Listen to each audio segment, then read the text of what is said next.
Hello everyone, एक बार फिर से आपका हमारे यूट्यूब चैनल में स्वागत है। तो आज हम बनाएंगे स्ट्रेट पैंट। तो इसको शुरू करने से पहले अगर आपने हमारे चैनल को अभी तक सब्सक्राइब नहीं किया तो प्लीज़ सब्सक्राइब कर लीजिएगा। साथ में लाइक शेयर कमेंट करके भी हमें बताइएगा कि वीडियो कैसी लगेगा। तो चलिए इसको शुरू करते हैं। तो इसके लिए हमने मेजरमेंट लिया है। हमारी लेंथ रहेगी 36 इंच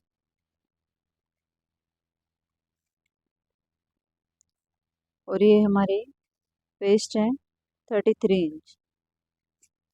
हमारी मोरी मतलब बॉटम रहेगा 12 इंच यानी कि 24 का हाफ 12 इंच।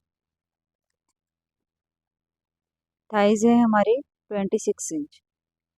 तो ये हमारा एकदम स्ट्रेट प्लाजो आएगा, सिंपल जो रिलैक्स फिटिंग में आता है वो। तो हमारी हिप रहेगी इसकी 39.5 इंच। तो ये सब मेजरमेंट हमें इसको कटिंग करने के लिए लेने हैं। तो चलिए इसकी कटिंग शुरू करते हैं। तो सबसे पहले हमें हमारे दो स्केल लगेंगे। एक हमारी जो स्ट्रेट वाली, अगर आपके पास स्ट्रेट है तो स्ट्रेट भी ले सकते हैं, एल शेप है तो एल शेप भी ले सकते हैं। और ये हमारी शेप पट्टी जो हमारी लेग सेल। और फैब्रिक को हमने टू फोल्ड करके रखा हुआ है। खुले वाला भाग हमने हमारे साइड रखा हुआ है, ऑन फोल्ड साइड हमारा दूसरी साइड है। तो इसको बनाने के लिए कम से कम तकरीबन 2.25 मीटर फैब्रिक इसमें लगने वाला है। तो सबसे पहले हम नीचे से एक स्ट्रेट लाइन बनाएंगे। स्ट्रेट लाइन इसलिए बनाते हैं ताकि हमारा फैब्रिक इक्वल हो जाए। उसके बाद हमें जो हमारा बॉटम में हम फोल्ड करने वाले हैं वो मार्जिन लेना है।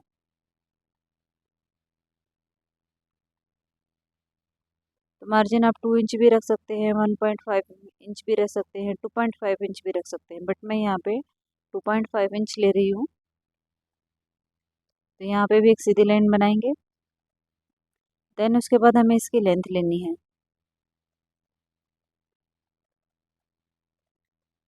लेंथ हमारी जितनी भी रहेगी उसमें से हमें 1 इंच माइनस करके लेना है, जो हमने मार्जिन वाली लाइन बनाई है वहाँ से।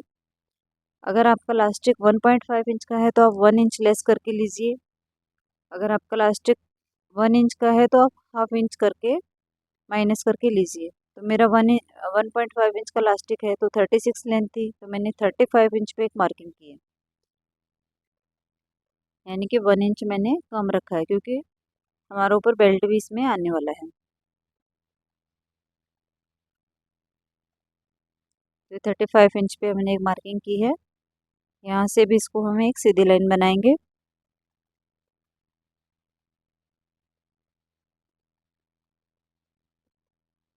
उसके बाद हमें क्रोच एरिया के लिए मार्किंग करनी है। तो क्रोच एरिया का भी एक सिंपल मेथड है, हिप डिवाइडेड बाय 4 करना है और उसमें +1 इंच करना है। तो मेरी हिप 39.5 इंच है, तो मेरा यहाँ पे ये 9.75 इंच हिप अराउंडिंग आने वाला है, फोर्थ पार्ट करके। 1 इंच प्लस करेंगे तो इसमें हमारा 11 इंच के तकरीबन आएगा। तो 1 इंच हमने ऊपर रखा है क्योंकि हमारा बेल्ट आने वाला है, इसलिए 1 इंच ऊपर रख के हमें 11 इंच पे मार्किंग करनी है। आप सीधा 1 इंच लेस करके भी इस पे मार्किंग कर सकते हो, यानी कि 10 इंच पे आ जाएगी।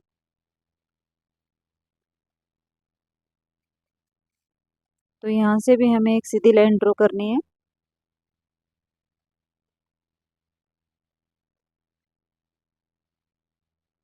तो हमारी ये 3 लाइन हमने ली हैं। एक मार्जिन वाली लाइन है, क्रोच एरिया वाली है और ऊपर लेंथ वाली लाइन से। बस इसके अलावा हमें इसमें यहाँ पे कोई मेजरमेंट नहीं लेना है। किनारे के साइड से हाफ हाफ इंच पे मार्किंग करनी है क्योंकि हम किनारे को कंसीडर नहीं करेंगे। अगर उसको कंसीडर करते हैं तो हमारे पैंट में खिंचाव आता है। तो कोई भी पैंट बनाए हमें किनारे उसमें नहीं लेनी है। अब हमें हमारी थाइस कितनी थी उसका मेजरमेंट लेना है। थाइस हमारी 26 थी, तो उसका हाफ कितना होगा 13। तो 13 इंच पे एक मार्किंग की है। अब इसका हम सेंटर निकाल लेंगे।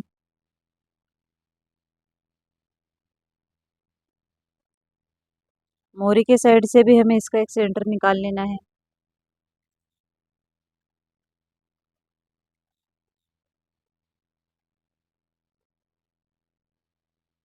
बॉटम साइड से भी हमने सेंटर निकाल लिया है।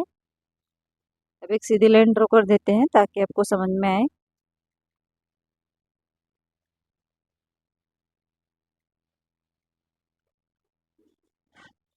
अब हमारा जो बेल्ट वाला हिस्सा है, वेस्ट वाला, वहाँ से हमें मार्किंग करनी है। तो हमारा हीप कितना था, 4 पार्ट 9.75 यानी 10 इंच ही हम पकड़ के रखिए और 1 इंच इसमें हम मार्जिन ऐड करने वाले हैं। तो यहाँ पे भी हमने 11 इंच पे एक मार्किंग की है।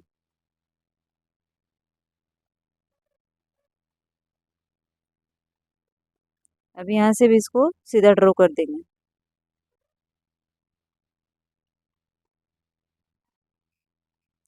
अब हमें क्रोच एरिया के लिए गोलाई देनी है। तो ये मेरा 2.5 इंच के तकरीबन आ रहा है, तो ऊपर भी एक ऐसे ही मार्किंग करनी है और उस मार्किंग को नीचे वाली मार्किंग पे मिला देना है। आप सिंपल भी दे सकते हैं, बट अगर ऐसे देंगे तो आपको प्रॉपर ये तरीके से आपका राउंड शेप आ जाएगा। अब नीचे बॉटम का लेना है। बॉटम 12 इंच था हमारा, यानी कि 24, उसका हाफ लिया तो 12 इंच। तो जो हमने सेंटर निकाला था वहाँ से लेके 6 इंच उस साइड से और 6 इंच इस साइड से,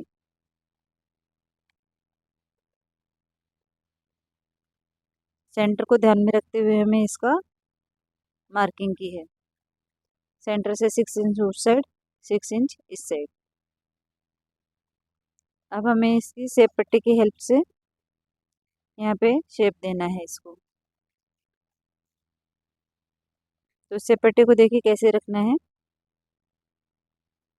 आप उस साइड से भी मार्किंग कर सकते हो अगर आपको ज़्यादा ये चाहिए तो ऐसे रखिए फिटिंग, बट मुझे स्ट्रेट में ही बनानी है तो मैं इसको अंदर के साइड में ही मार्किंग करने वाली हूँ। और शेप पट्टी को आपको ऐसे रखना है कि जैसे इस साइड रखा है ना, ऊपर निकालते हुए सेम उसी साइड भी, दूसरे साइड भी ऐसे ही रखना है, नहीं तो हमारी फिटिंग गड़बड़ हो जाएगी।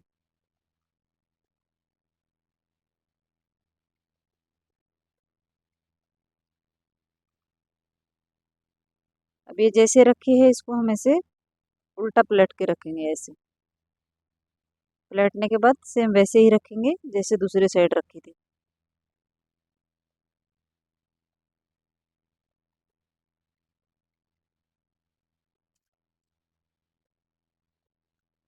अब हमारा जो हिप वाला हिस्सा है वहाँ पे राउंड शेप देते हैं।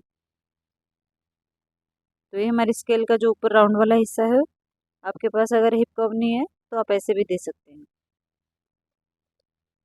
तो ये देखिए हमने दे दिया है। ये हमारे फ्रंट की मार्किंग हो गई है। अब इसकी हम कटिंग कर लेते हैं।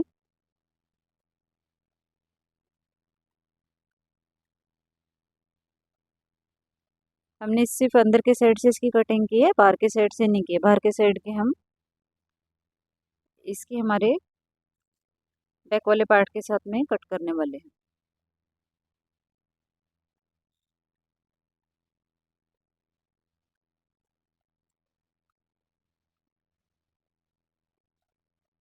अब बचे हुए फैब्रिक को भी ऐसे ही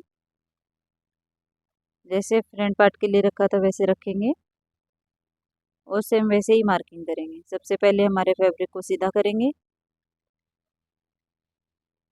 इसको निकाल देंगे।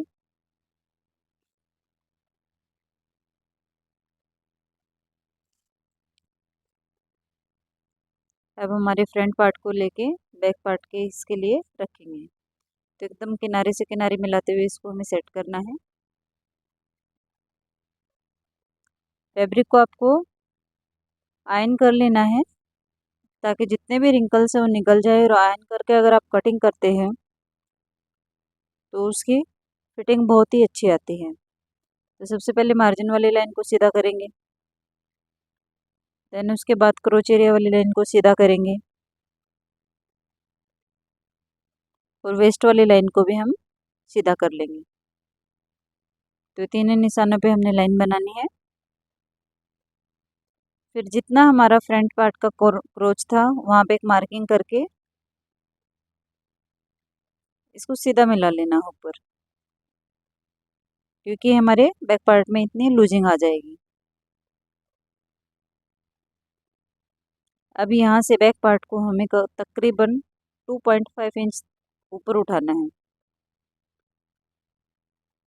अगर आपका साइज़ थोड़ा कम है तो आप इसको 2 इंच भी उठा सकते हैं, 1.5 इंच भी उठा सकते हैं। तो ये इसलिए उठाते हैं क्योंकि हम जब बैठते हैं तो हमारा बैक पार्ट नीचे की तरफ नहीं खिसकता है। अब इसको हमें मिलाना है। आप सीधा भी मिला सकते हो वैसे, बट मैं राउंड वाले हिस्से से मिला रही हूँ ताकि इसमें कोने न निकले। आप भी इसको ऐसे रख के राउंड वाले हिस्से से करेंगे तो बेल्ट जॉइंट करने में आपको आसानी होगी।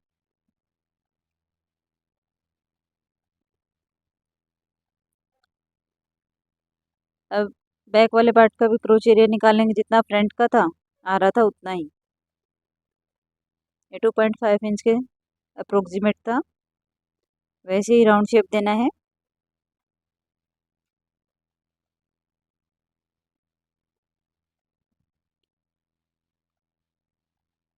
नीचे से भी हमें 2 इंच इसमें मार्जिन ऐड करना है, यानी कि बैक पार्ट को एक्स्ट्रा रखना है। अब सेम जैसे हमने फ्रंट वाले पार्ट में रखी थी वैसे ही बैक वाले पार्ट में इसको रखनी है, शेप पट्टी को, और मार्किंग करनी है। तो ये हमारे बैक वाले पार्ट की भी मार्किंग हो गई है। अब इसकी हम कटिंग करते हैं। तो किनारे वाले साइड से भी कर दी है। अगर आपको कोई भी डाउट है तो आप हमें कमेंट करके पूछ सकते हैं। ये फॉर्मूला सेम रहेगा, कोई भी साइज़ रहे आपका, बस आपको हिप, वेस्ट, मोरी, थाइज ये सब मेजरमेंट पता होने चाहिए। फॉर्मूला सेम वैसे ही है जैसे इसमें हमने बताया है वैसे ही। अब जो क्रोच एरिया वाला था वहाँ पे एक हम छोटा सा कट देंगे ताकि जॉइंट करते हुए हमें जॉइंट से जॉइंट मिलेगा तो हमारा पार्ट्स ऊपर नीचे नहीं होंगे। बॉटम साइड से भी इस पर हम छोटे कट लगाएंगे ताकि फोल्ड करेंगे तो हमें पता रहे कि हमारा इतना फोल्ड होने वाला है। तो ये तो हमारे दोनों पार्ट्स की कटिंग हो गई है। अब हमारा जो वेस्ट का है उसका देखते हैं, यानी फ्रंट वाले का 11 इंच है, 2 फोल्ड है तो 22 है।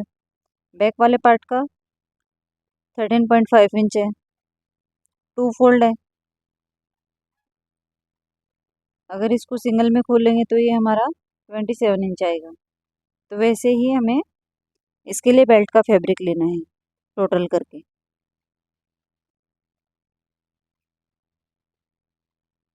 अब बचे हुए फैब्रिक से हमें इसकी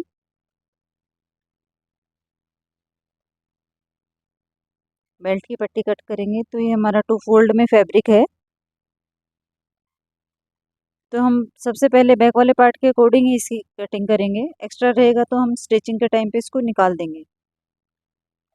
2 फोल्ड है बैक वाला हमारा, कितना था डबल करके 13.5 इंच, तो उसका कितना हुआ 27 इंच। तो 1 इंच एक्स्ट्रा ही रख रही हूँ मैं, तो 28 इंच पे हम इसकी मार्किंग करेंगे।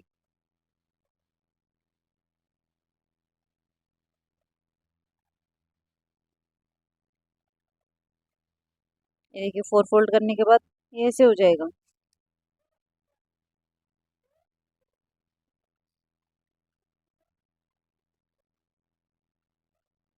और इसकी चौड़ाई में 4.5 इंच रख रही हूँ।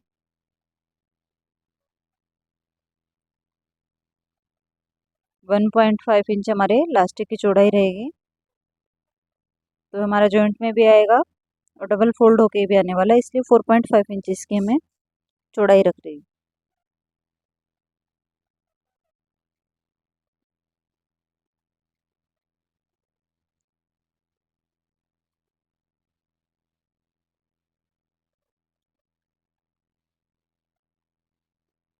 जॉइंट करते हुए ये हमारा एक्स्ट्रा आने वाला है, क्योंकि फ्रंट का राउंड हमारा 22 है और बैक का 27 है। तो हमारा स्टिचिंग में भी ऐड होगा।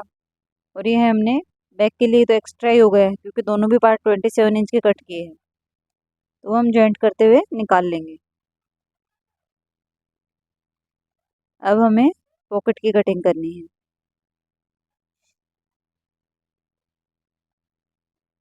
तो ये भी हमारा 2 फोल्ड है। ऑन फोल्ड साइड मेरे साइड में रखी हुई है। 13 इंच पे एक मार्किंग करनी है। 6 इंच नीचे से लेना है। 6 इंच आप ऊपर से भी ले सकते हो, बट मैं हाफ इंच कम करके ले रही हूँ। और हल्का से इसको राउंड शेप देना है।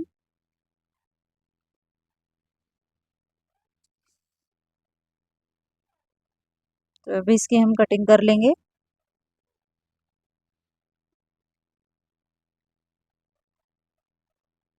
तो ये हमारे पॉकेट की भी कटिंग हो गई है।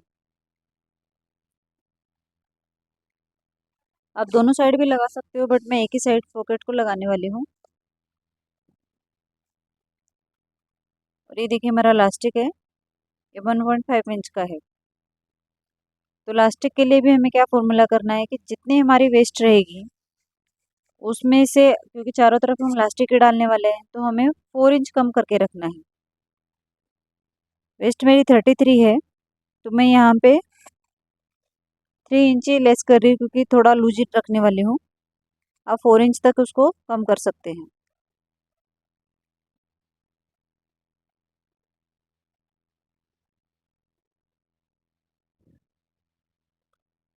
ये देखिए सबसे पहले हमें दोनों क्रोच एरिया को जॉइंट करना है, फ्रंट और बैक। ये देखो, ये कुछ इस तरह ऐसे हो जाएगा। प्लेट्स वगैरह नहीं डालने वाला है, क्योंकि प्लास्टिक हमारा चारों तरफ आने वाला है। अगर सामने बेल्ट पट्टे रहते तो हमें इसमें प्लेट्स डालनी पड़ती। उसके बाद ज्वाइंट करने के बाद हमें इसे उल्टा साइड ऊपर के साइड में रखना है।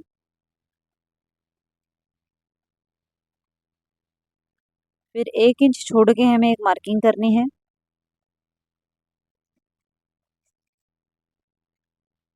फिर जितना हमें हमारे पॉकेट का मुंह रखना है उतने पे मार्किंग करनी है। तो यूजुअली 6 इंच पे ही आता है, तो 6 इंच पे मैंने मार्किंग की है। और हाफ इंच से थोड़ा सा ज़्यादा मैंने इस पे अंदर के साइड में एक मार्किंग की है। ये हमने यहाँ पे एक विंडो ड्रॉ कर ली है। पॉकेट को हमें सीधा रखना है ऐसे। तो यानी कि पैंट का सीधा साइड और पॉकेट का सीधा साइड दोनों को ऐसे मिलाना है। पैंट वाला हिस्सा ऊपर ही रखना है और एक ऐसे सिलाई लगानी है। जैसे मैंने मार्किंग की है वैसे ही सिलाई लगा के कट दे के पॉकेट को ऐसे पलटना है और फिर ऐसे पलटना है। तो नीचे से भी इसको स्टिच कर लेंगे और ऊपर से भी।